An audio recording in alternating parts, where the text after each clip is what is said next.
Side by side at the microphone, from the green light to the speed trap, Chris Switzer and Ray Carino calls them as they sees them, and you better believe them. Here! Relevant news, biased opinions, and outright bullshit regarding every aspect of automotive culture. Gasp at mechanical trickery never before revealed over FCC-regulated airwaves. Thrill to the explosive tension as Chris and Ray cuss each other down the track and barrel roll across the finish line, laughing at certain disaster as they shake hands for the devil. All that and much more this Sunday at high noon on the Motormouth Radio Hour. Call in and speak live with the Wizards of Speed and live feed, Chris Switzer and Ray Carino. Bring the whole family. Kids under 12 get in free. Every Sunday at noon on WHPC. Take the Long Island Expressway to the Meadowbrook Parkway and look for the sign saying no parking on the expressway and no express service on the parkway. Go right on Highway 24 to Garden City. $2 all-day parking includes pit pass. Sunday!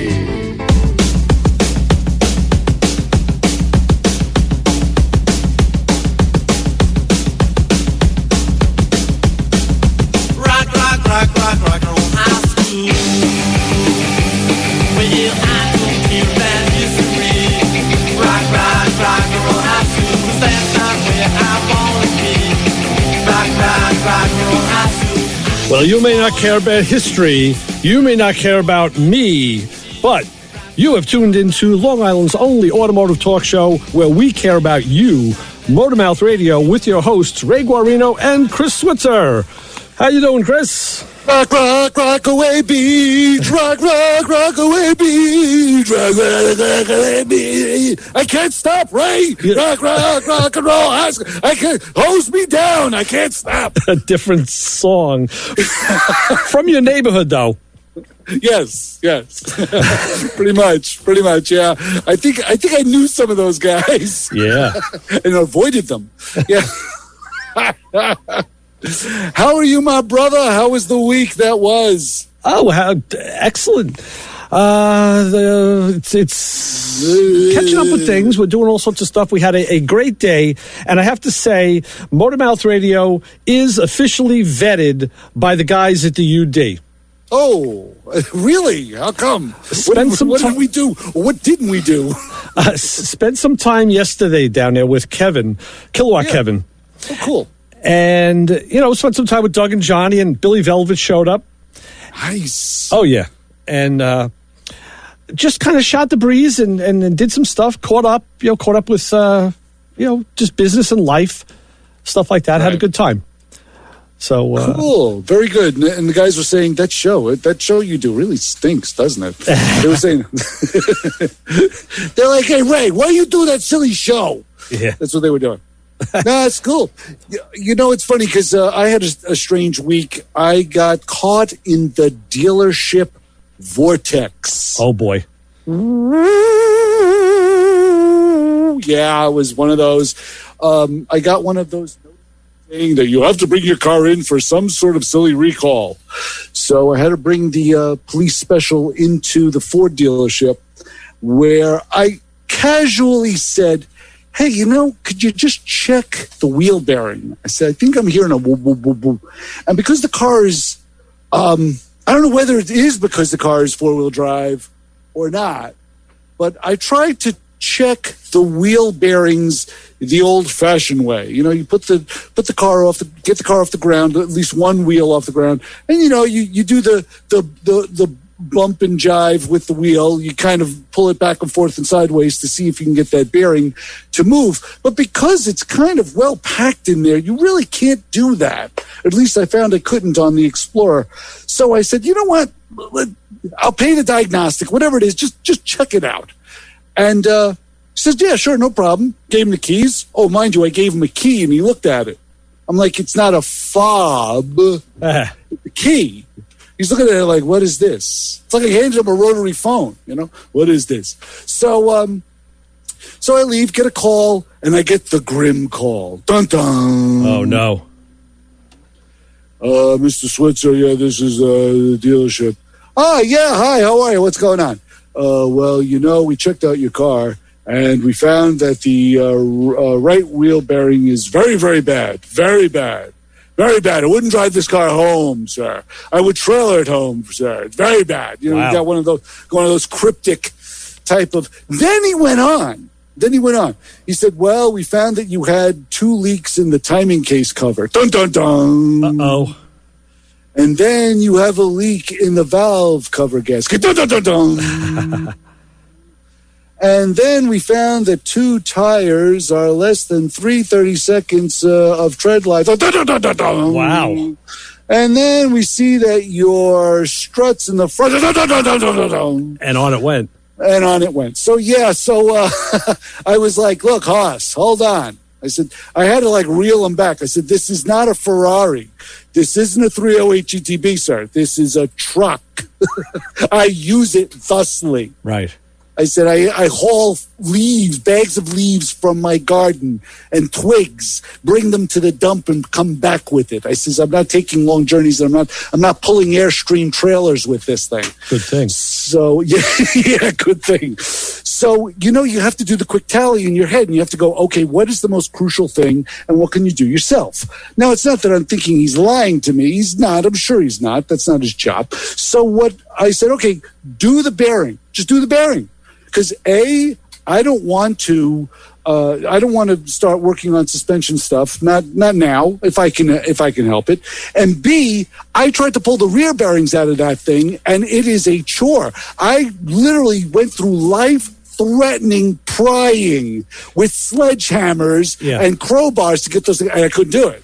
So, and mind you, he gave me that tale of woe as well. He said, well, if we can get it out of the yoke, then it'll only cost you this amount of money. Dun, dun, dun, dun. Rear bearings can be ultimately harder than front bearings. Yes, that is true. So I'm going to have them do the wheel bearing, and then I will take the rest of the jobs as they come along. But I have to laugh because he said that I have leaks. I don't have a single stain in my driveway. And what makes me laugh even more was the reason I said to him, I said, look, there's not a single stain. You can come over and take a look. There's not a stain in my driveway. And he goes, well, all the shields that are under there have a way of sopping up all the leaks. Oh, yeah. I'm like, really? That's news to me. So I was caught in the drama of the dealership this week, so I thought maybe I'd share that little tale of woe. So a simple recall, and we know this, we've talked about this on this show. A simple recall can turn into $1,000 job for a dealership. And you know what? Good. If they're good, exactly. And then the funny thing was, I said, okay, what wheel bearings are you going to put in there? And he said, Ford wheel bearings. Right. I said, well, Ford doesn't make their own wheel bearings. Are you going to use Timken's? We're going to use Ford. Yeah. The round ones. The round. If you're lucky, sir. Yeah. But I got the greatest deadpan response. That's great. It was awesome. We're going to use Ford wheel bearings, sir. Okay, that's great. Thanks for telling me. So, yeah. Oh, geez. That was my response. Well, right. I have another question. It's kind of like a quiz to swizz type of thing. Ooh. I was working on a 64 Caddy at the shop earlier in the week. Yes. Oh, you sent pictures. I was loving them. Yes. Just getting it ready to start. So it was fluids and things like that. And I got to put water in the radiator, power steering fluid, and then said, let me fill the transmission. Okay. So I noticed the transmission dipstick, instead of being curled in a nice tight bend, was kind of opened up a little. And I tried to extract it and couldn't. And I was pulling and pulling and pulling. The oil dipstick had been tight also. Finally, I asked Mike, I said, do me a favor, put a hand on this. I said, maybe my arthritis is hurting. And he's, yeah, no problem. Went and grabbed it confidently. And then I saw him leaning over and tugging. He couldn't get it out either. I'm like, the transmission dipstick could not be removed from the tube. Correct. Whoa. So I raised the car and said, let me remove the tube from the transmission and work on this on the bench. Yes. Now, that car has an interesting transmission tube. Instead of being like other GMs where the tube goes into the body with an O-ring, this one has a big nut that's like 1 inch and 1/16 size that you have to remove. What I did, Then I took the tube out, put it on the bench. Couldn't get the stick out. I put a tie rod, a pickle fork behind it. Really? And I smacked it until it came out. And then what did it look like? Well, it was just, it has like a little umbrella cap that goes over the tube. Yeah. And I said, maybe that's crushed or deformed. I looked at it, looked fine. I played with it a little. I went to put it back on. So I found the mystery, because then I after I figured it out, I went in the office and I had the tube on my left side like a sword and a scabbard. Yeah. And I said, Mike, look. And I grabbed the stick and I went to pull on it and it was stuck. He's like, yeah, tell me something I don't know. And then I did what I had to do with that, and then I pulled it straight out. And he was like, what? And I put it back in. I took my hand away. I grabbed it again, and I couldn't pull it out. And then I grabbed it again, and I took it out. So the question is, the trivia is, on that early Cadillac, what's the secret to get the dipstick out? It wasn't a turn. I didn't have like dimples. It didn't have like dimples like a 1157 bulb where you had to turn it and then pull it out. You know what? The guys that do right. Dougie said, "Oh, Chris will know that." On the top of that cap, it said in little letters, "Twist." Twist. You kind of push and turn, and then it releases. Yeah. And you have to put it in and push it again, and you never see that. You're right. You're absolutely right. That is whose idea, for extra points, whose idea was that? I have no clue, my son. But now that you mention it, you are correct. There was a little dimple, like an 1157, like a channel around the top edge of the transmission tube. You're right. You're right. I would have done the same. Believe me, I would have done the same thing if you hadn't prompted me. What I would have been pulling out. I would have had the dipstick out too, the transmission dipstick out too. Believe me. Yeah. It's funny. I think I told you this. I've gotten calls from people that they know I've owned 6 of these things. They know I've had them. I've eaten, drank, and slept these cars. It's at every single kernel of information in my head, and every time I get called, I need to know, like we talked about earlier in a couple of episodes, I need to know what the dwell angle is on a 67 429. I'm like, how in the world do I know? That's why there are manuals. 28 to 32. I was going to say, and you're going to come up with the answer just like that. But yeah, it's the truth. It's amazing how much information you're able to absorb, and as time goes on, little trickles of it just fall away. Right.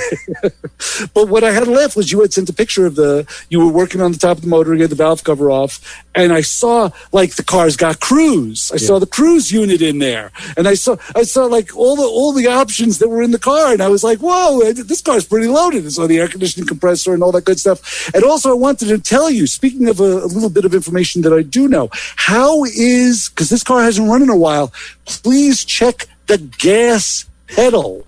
Okay. Behind the gas pedal is a pot metal hinge. Uh-huh. The gas pedal isn't it's hinged at the bottom. Yes. And if the car sits for a while, you go and push down on that pedal, you could take the whole the pedal, the rod, the shaft that the hinge runs with, basically that the hinge holds down, that hinge and the rod fuse together. Now you push down on that pedal, and what happens is that pot metal hinge will now break apart because it's fused to the gas pedal. And next thing you know, you push the pedal down and it stays down. So you go and start the car, pedals all the way down to the floor, and you're going to get this thing lighting up like a Christmas tree. So you really should check and maybe even put a drop of oil or something like that onto the pedal, onto that little affair before you even attempt to start the car, because those things will really bite you in the butt. And it happened to me. I was on my 63 Cadillac. We had the car brought back from it was in an open lot, and we brought the car into the driveway, and I started pumping the pedal, and the pedal started to turn to mush. Okay. But I hit the key anyway, and it started. And after not running for like 4 or 5 years, the car went from 0 to like 9,000 RPM. Wah! And all I saw was my dad's head pop out. Go! I saw this mouth moving, and I thought a lot of F's and K's were coming out of his mouth. And I'm like, let me shut this off. I'll tell you what. For now, we're still not at that point. We're still working it from the under the hood. Oh, okay, good. But just a point, just a small little point of contention on that car, because they do have some strangeness. They do certainly have some strangeness, and I'm glad you're keeping me roped into this, because I really appreciate the back and forth going on with this car. Oh, you have some headphones issues, I see. Yeah. Can you hear me now? Yes. Good. We're working on it. All righty. That's yeah, we have a little bit of a delay thing going on in the studio, so I'm hearing myself like delayed. Oh, that's irritating. It's weird. Yeah, that's very irritating. I don't think it's a headphone issue. It's probably a source issue. I can see Kimmy's working. We're working on it. So anyway. What? Yeah. We're going to be speaking with Mr. Carl Anthony today at about 12:30, bottom of the hour. Yeah, looking forward to it. And if you want to get in before that, give us a buzz at 516-572-7440. Yes, that is the number. That is the number to get a hold of us here at Motormouth Radio. Right. 516-572-7440. Write it down. So I had left. I was on the road. Speaking of which, I was on the road with the truck, and with the old police truck, and I got a dose of my own medicine on the highway today. This weekend. I was on the road, and I'm on the highway. I'm on the Merritt, and I see a guy chasing me really quickly with another Explorer, and he's coming up real fast. And he's got the light on the 8-pillar. He's got the searchlight, and he has the push bars. And I'm like, this is a police car. I didn't see a top bar. So I went and got over. I get over to the granny lane to let him go by, because he's motivating. He's moving. I'm figuring he's on the job.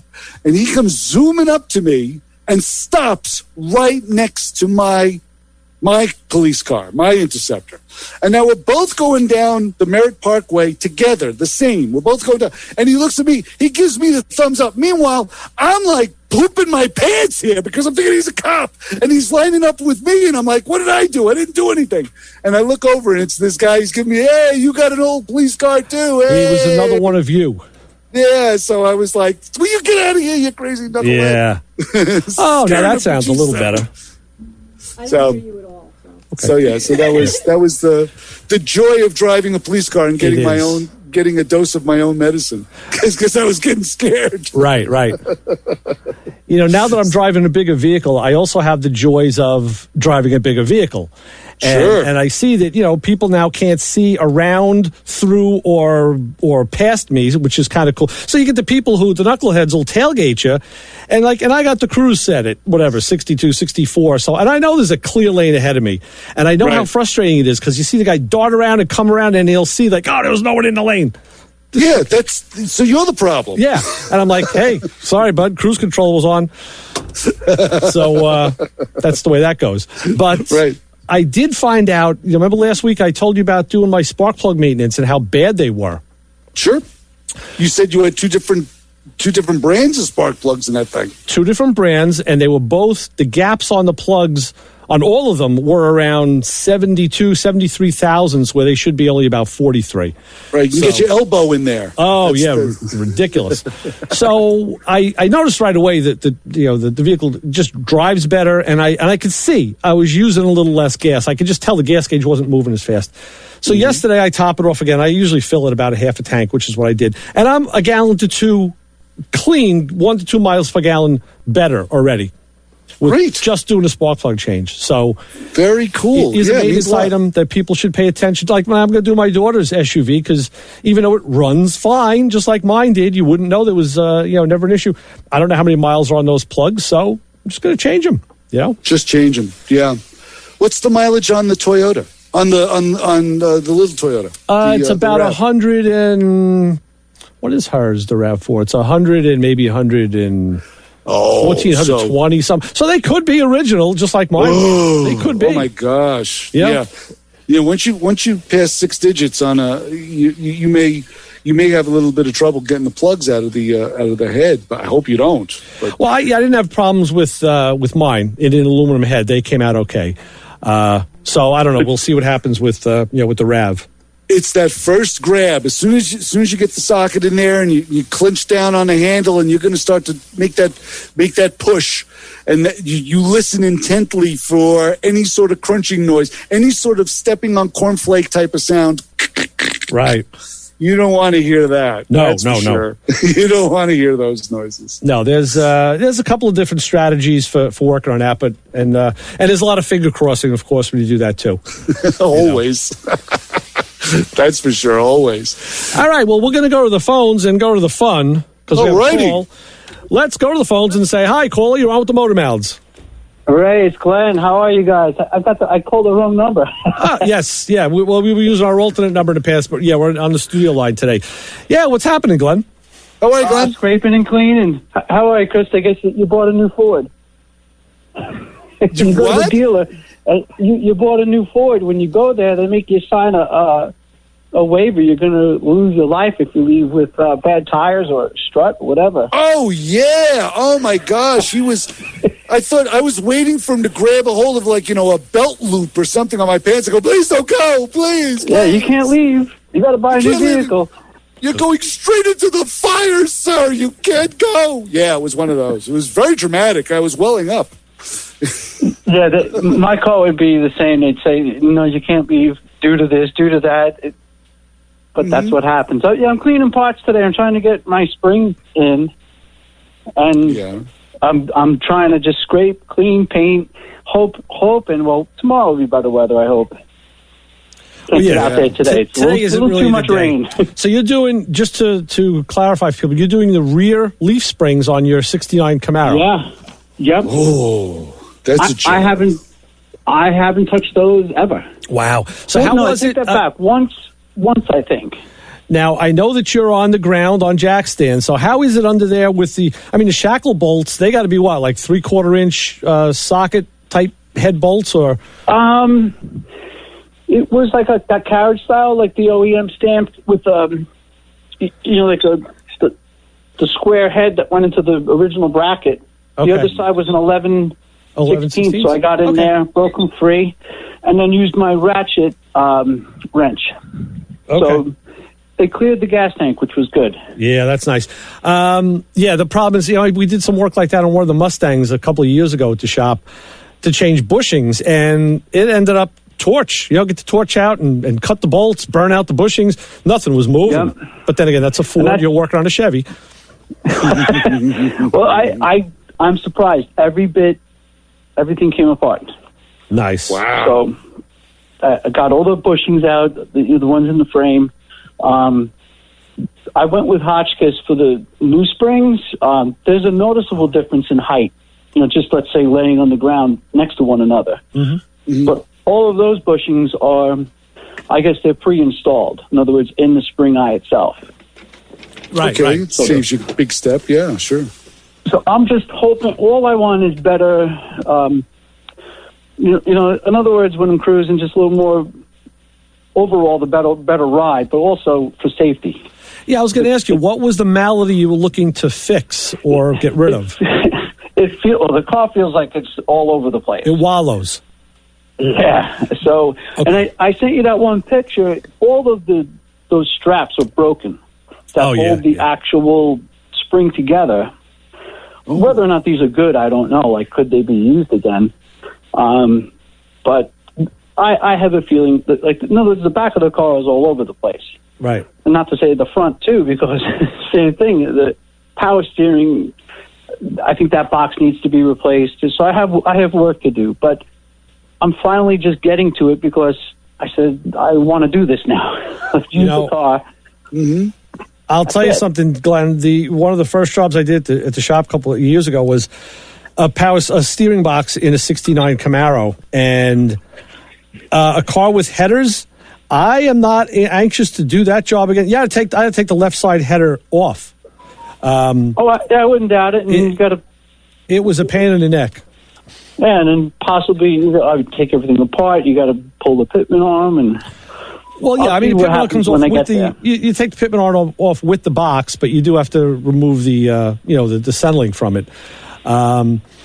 But yeah, in a Camaro, I was used to work on A bodies where the box is further down the chassis, line, and the Camaro is further up the scale. It's up by the center of the motor. Yeah, it's all there, and in fact, I think my tie rods and the center link, it's all very close to the headers. It's right. That's why they made hammers. Yeah. You don't want to hit the stuff, but you got to dent and make it kind of fit. I mean, I guess it depends on the actual tube size, but the car I was working on didn't have huge tubes. And it was just a matter of like a fraction, like maybe a 16th of an inch clearance of getting this box out. And, you can't go denting a guy's header without him knowing it. So, it was okay. Loosened. I mean, the header didn't come fully out of the car. It just had to get loosened from the head and maneuvered so you had more room. Yeah. But that'll be after I get the back done. Right. I've got to decide on what brand of shocks. I didn't get any yet. So this is just to pull everything apart, see if I need any new things, which so far everything else is good. I've done a bunch of suspension stuff in the last few years with stuff like that. I got a few recommendations I could pass your way. I mean, if you're spending, it's everything costs about the same no matter what manufacturer, but... I know that's what I was thinking. You probably have some good ideas. I can't see just getting a little...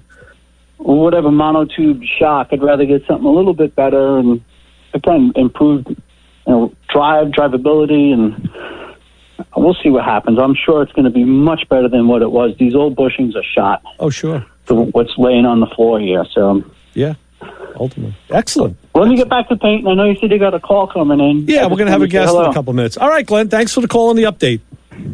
All right, be well. Talk soon. Talk to you soon. So long. Bye, Glenn. All right, that was. I'm looking at the pictures that you sent of Glenn's Camaro. Very nice car, by the way. Oh, it is.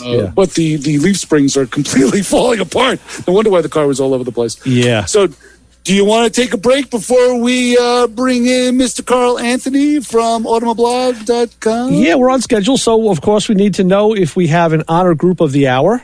Of course we do. Dougie is waiting, so tell us. What is it? All righty.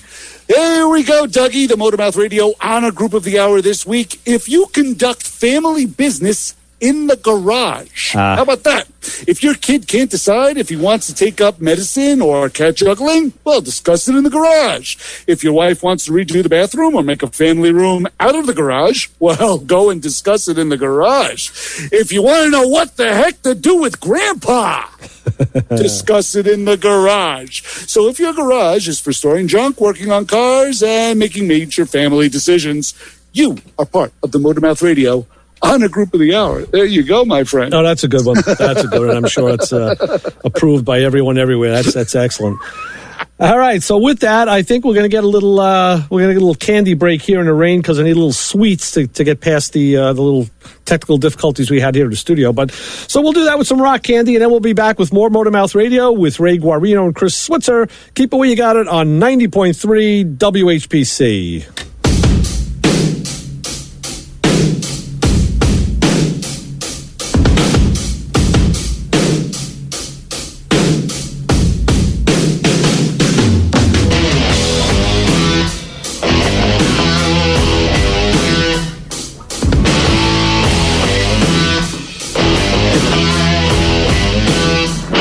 Hey guys. Go.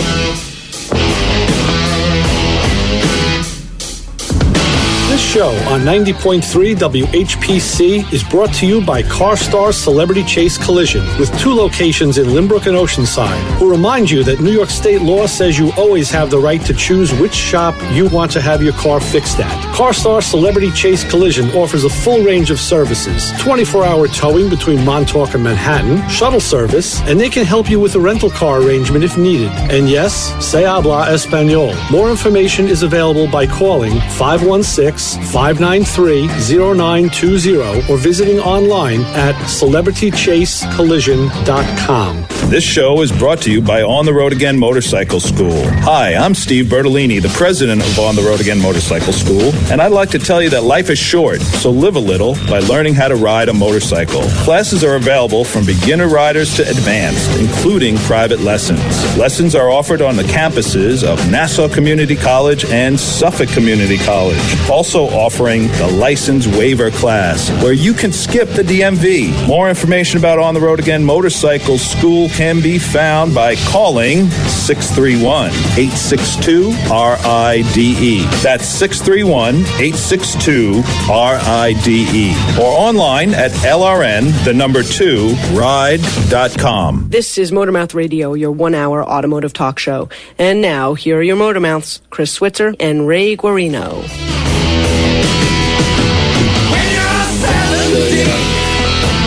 It is truly.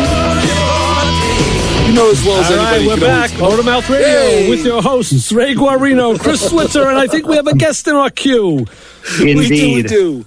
Yes. Hey, guys, good to be back. Call Anthony, automoblog.com, .net. .net.com, .org. We're old. I keep saying it wrong anyway. .net.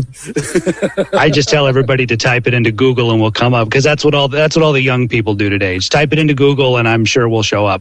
You know, you're absolutely right. It's exactly what I did. Even though I'm not young, it's exactly what I did. I just typed in, I went, and it came right up. I tell you what, people could also go to motormouthradio.com, where we have a prominent link to Automoblog there.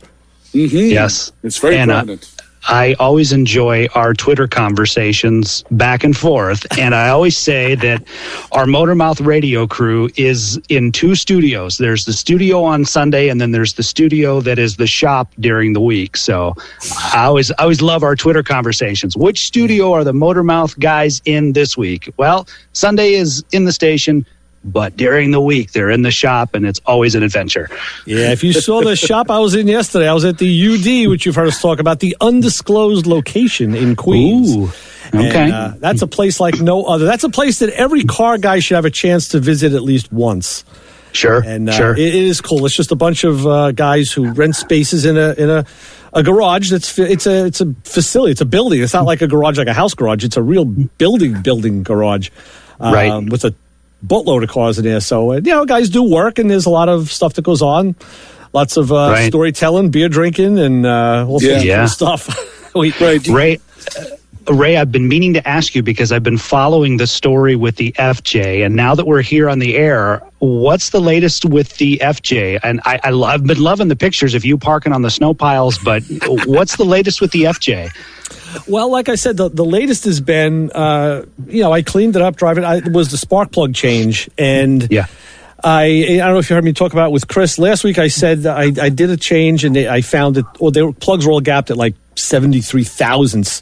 I'll send you some pictures.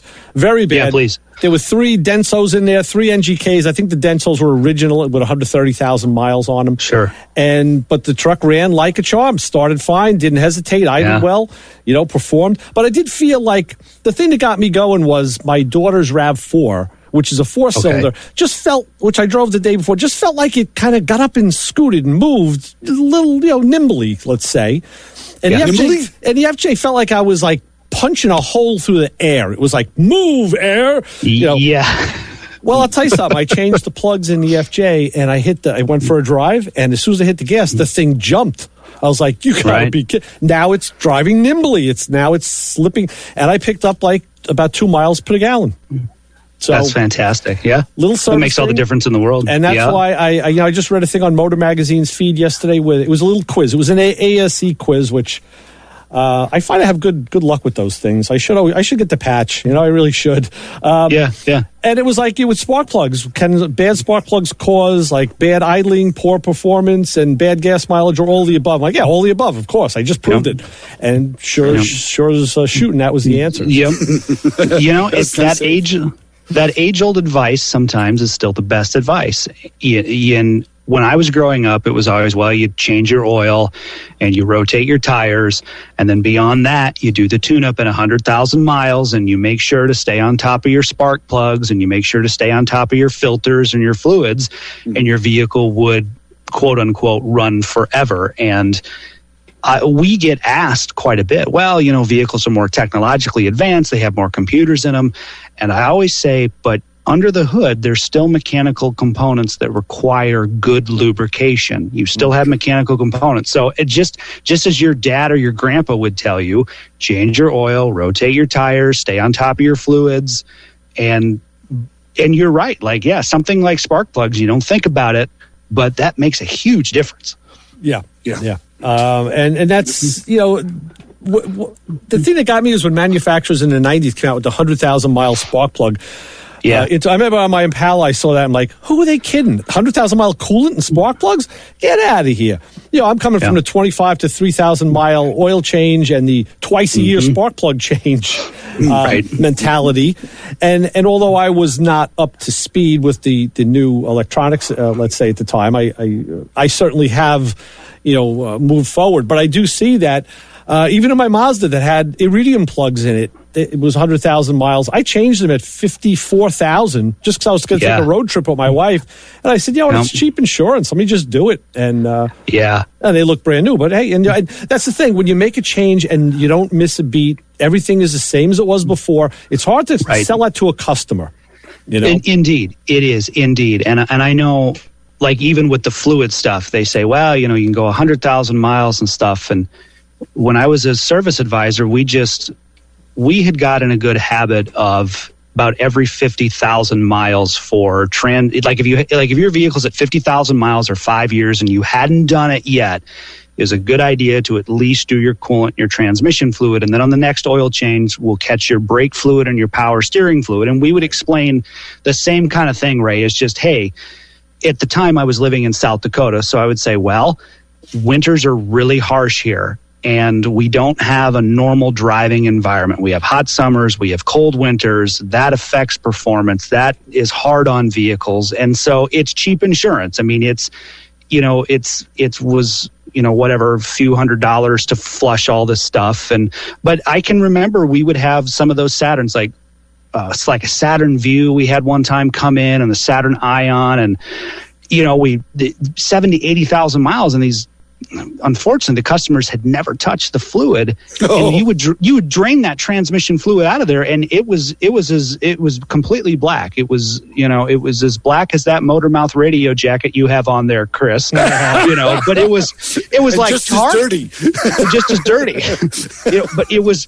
You would drain the transmission, they come in, well, it's not driving right, it's shifting funny, something seems odd, so you would do the diagnostic work, you would look at the history, never had done a flush or fluid exchange, and then you would drain the fluid, and it was like tar, it would come out in the pan, and you're like, well, that was the issue, and it was 70,000 miles, 75,000 miles, probably preventable had 20,000 miles earlier you just done the transmission fluid. So I know what the manufacturer said, I know what the owner's manual say, and you can follow your owner's manual. Ray, I'm with you.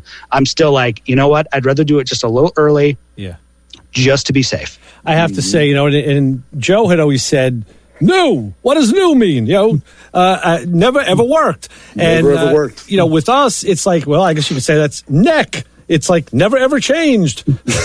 Right. I don't know. So right.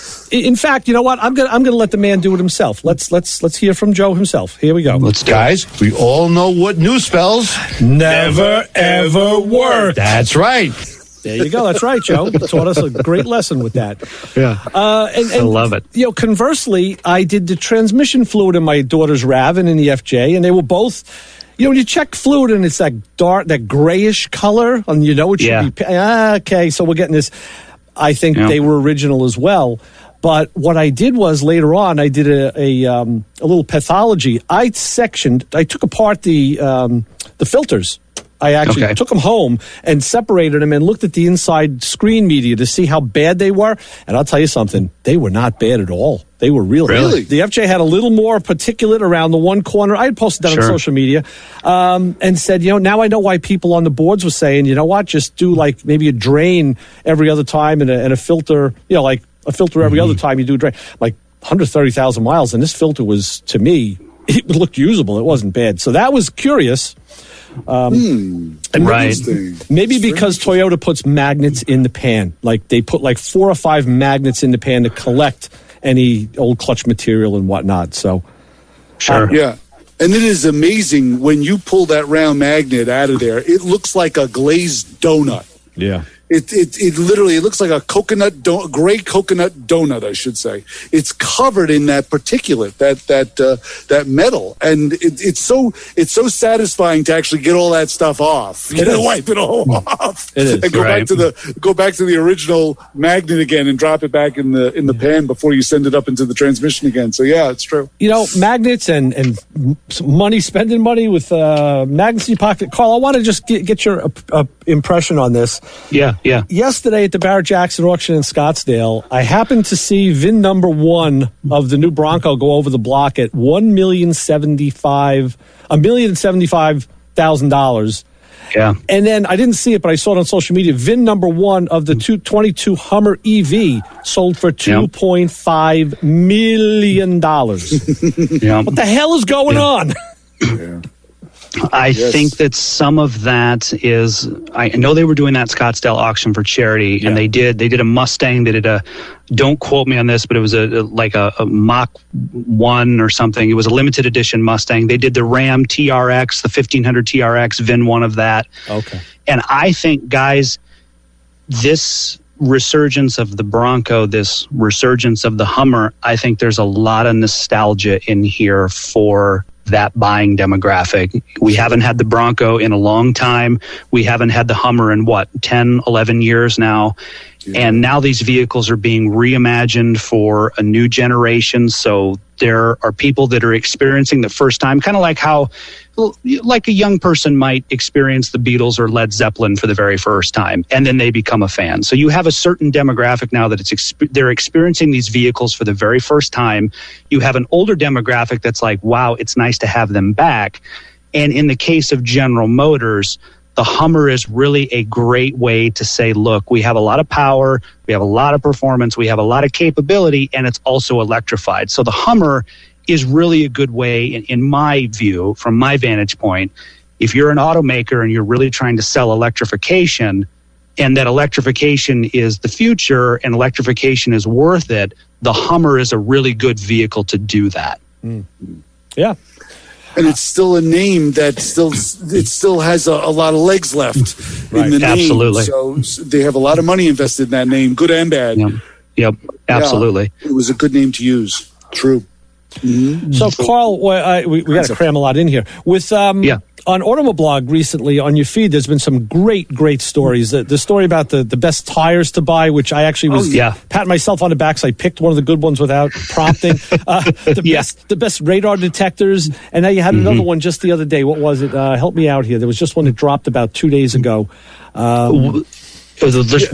Anything in our research and category, so warranty and insurance, warranties and insurance, and then maintenance guides and things like that. So like if you own a Tesla, how much does Tesla maintenance cost on average? How much does a Lexus maintenance cost? How much does VW maintenance cost, and so on? And Ray, we had talked a little bit about this over email, and this is where because car ownership is so expensive, and even if you have a modest sedan, car ownership is an expensive endeavor by the time you have insurance and by the time you have payments or by the time you have lease payments or you're doing maintenance. And so when it comes to things like tires, for example, tires are such a huge topic. And I feel like as a consumer, if I were to do research on tires, I would be overwhelmed. There's all kinds of options. Yes. There's all different kinds of sizes. What do all those numbers mean? What do all those letters mean? Do I need an all season? Do I need a winter tire? Do I need an off-road tire? I've heard, I'm familiar with Goodyear tires. That's the one I always see, but is that the right tire for me? Or BF Goodrich, like my neighbor has BF Goodrich, but is that the right tire for my vehicle? Like, do I need a tire that heavy duty? So these tire guides are a way to say to our readers, look, this stuff is expensive. Tires are a big expense. It always seems to catch you by surprise, and you always dread it because your mechanic says, well, you're getting down there, maybe next oil change, so it's going to be expensive. Yeah. We just didn't want people to go and do that in the dark. So we have tire guides like best all-season tires or best winter tires or best off-road tires, and then we go into individual brands. So if you go to our research tab, it's on the top row of our website. You go down, it's underneath things. It's going to be underneath a tab that's got buying, warranty, and maintenance. And so then we'll go through to actual individual tire manufacturers and review them. And the same with insurance companies for car insurance, the same with car warranties, extended warranties, and things like that. We just don't want people to make those major purchase decisions and not have at least some guide on how to go about doing it. Carl, help me remember. Did I see something on the site a while ago now about was it best or smart to buy used tires? You can, yes. Yeah, yes, did that, you right? can. Okay. You can. And with some caveats, though, that you just do your research. And our recommendation for the best used tires is that the primary motivation really is to save money. Like, honestly, you do save money. But if you're just not comfortable with it, by all means, go with new tires. And I come from the dealership world and the service department where our motto was, we don't sell used tires. Right. Like, once tires are used or whatever, like, that's it. We only sell brand new. So I come from that mentality. But if those used tires providers, sometimes they'll have like certification tests that they do and tread depth test. They provide all of that information to a potential buyer. And as long as they do that, and as long as you're comfortable with it, yeah, you can buy a new set of tires and you can save money on that. Yeah, sure. Mm-hmm. And Carl, I gotta hand it to you. Every time, I am such a fan of your site. It is so clean. It is so precise. Everything is laid out so well. To car guys and non-car people alike can easily navigate through this site. It's so impressive. And I've been stuck on your Jaguar article in the news section since we've been talking to you. It's the pictures are so rich. It really is. Well done. I'm very impressed. Yeah, thank you. And a lot of that credit goes to my business partner with Automoblog, also named Christopher Burdick, who lives in Berlin, Germany, and he is an absolute genius. And when I say genius, I do mean genius with website development, website layout and design, making sure that the page loads quickly, whether it's on mobile, whether it's on your desktop. He's just so when you see the layout of the website, I always tell people, I'm like, that's my business partner. That's Chris. That's his brainchild. And he does phenomenal at that. So the way we always say it is that he does the back end stuff, which is website design and the analytics and all of like the matrix. He's behind the scenes with all that stuff. And then I kind of do the editorial and oversee the content. But in some ways, our jobs overlap too. But I will pass that on to Chris. He will appreciate that. Great. Because as you were talking about the tires, I was going to where you were saying, and I had no trouble at all. Found the article, found where it was. As you were just saying it, as you were touting it, I was going there, and it was happening that instantaneously. And it's very impressive, very, very good. Right. And it's full of information too. It's easy to read and it's easily dispensed. Well done. Thank you. And I think our goal is to say, like with the used tires thing, is to say, look, it is an option. Here's what to look for. Here's what you should do. We really try to make recommendations without sounding forceful or coming across as condescending. We really want to say, look, here's a possible option for you. Here's the information. If this works, this might be a good choice for you. If it doesn't work, here might be another alternative that you could look at. And that's why we're trying to build out these buying guides and ownership guides on the site.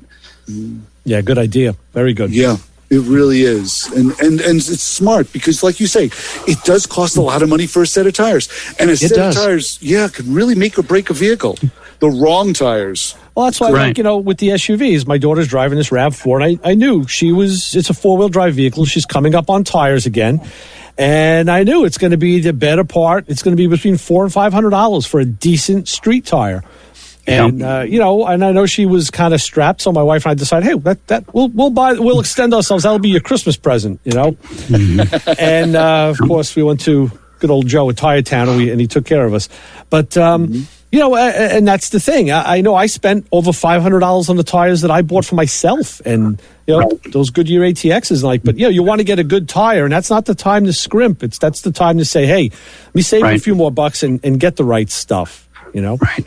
And when I was a service advisor, and things have changed a lot in 12 years since I was in a service department. But where we were at, we were a GM store, Pontiac, Cadillac, Saturn, Hummer, and then later when Pontiac and all those brands went away, we were later Cadillac, Mercedes-Benz, BMW. But even though the BMW and Mercedes-Benz oil changes are expensive, when you're over on the Cadillac side and you're still servicing those old Pontiacs and Saturns and Hummers, those old GM vehicles, your average oil change is really about $30. So most people have in their mind when they drive into the shop, they're conditioned, okay, this is a $30 visit. It's another maybe 10 to 15 if I have to rotate the tires. So they figure they're out of there, under $50 on average for most vehicles that they're driving.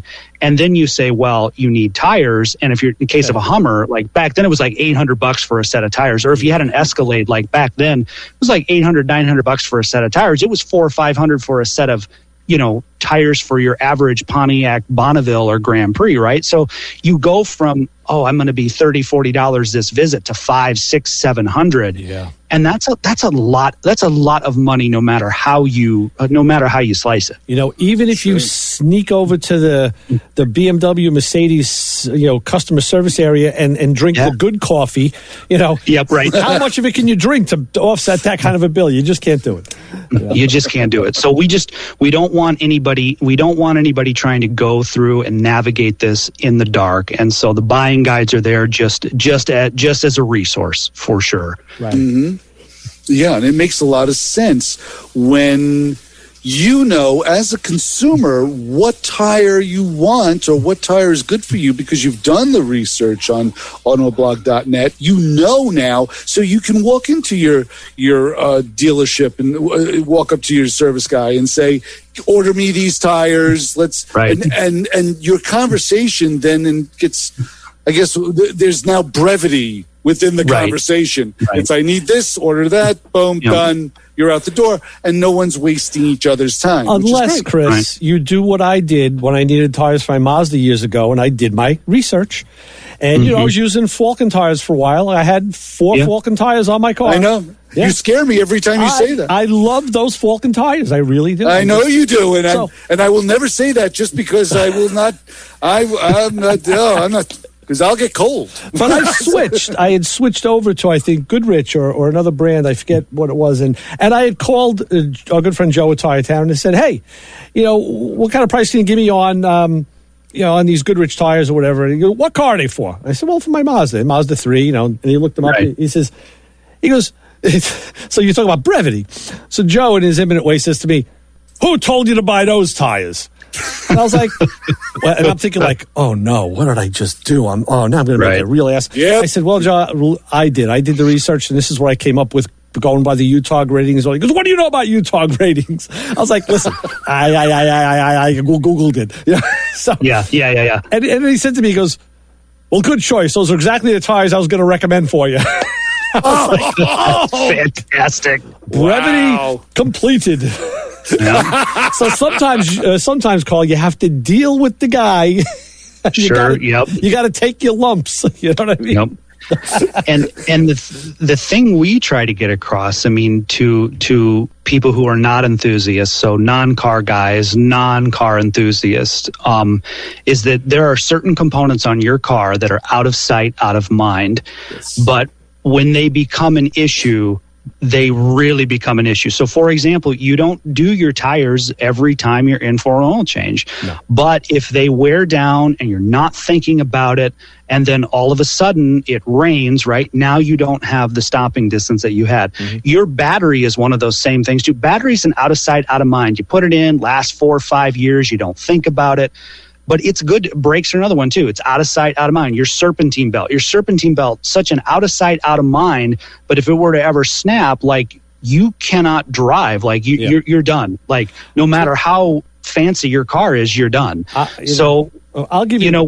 I'll give you the pre-ultimate out of sight, out of mind. And I tell this to people all the time: your brake fluid.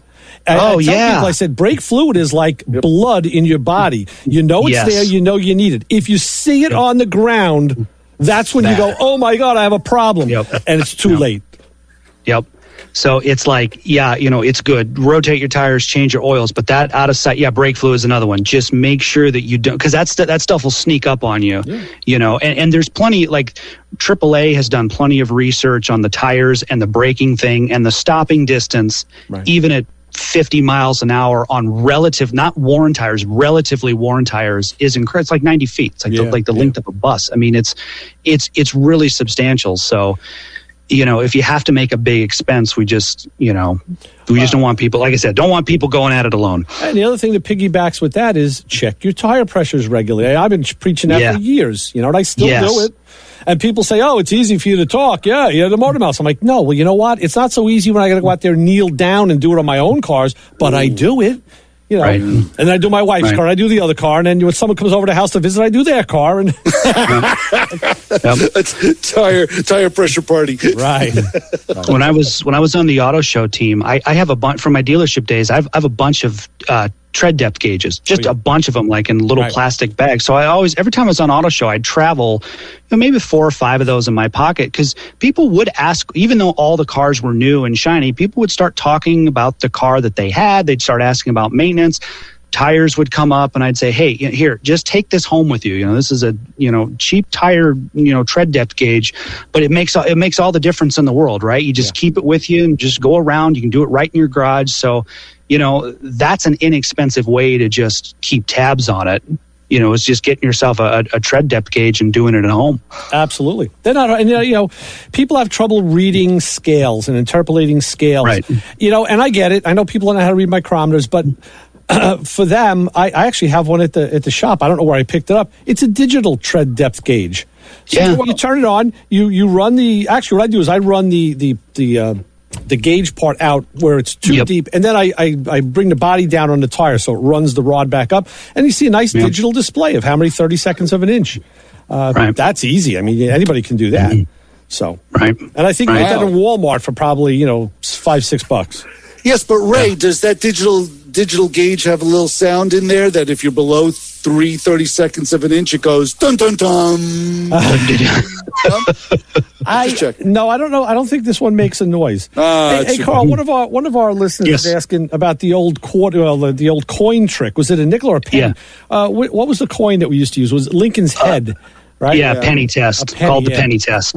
Penny test. And what was the gauge that gave you? How many 30-seconds? Because now I know that's changed. But off the top of my head, I can't. If you can see, here it is. If you can see Lincoln's head, then you need to replace your tires. So I don't know if that's 3 30-seconds or 4 30-seconds, but the old adage was if you can see Lincoln's head, check with your mechanic and get a new set of tires. Off the top of Lincoln's head. Well, I'll tell you what, we got to go. We're at the end of our rope here for today. Carl, we thank you for coming on with us. Yeah, always a pleasure, gentlemen. And we will be in touch. We'll talk soon. Chris, what do we always say before we leave? Don't follow us home and check out ontheblog.net. It's an awesome site. All right. Carl, be in touch. Talk to you soon. Take care, guys. All right, guys.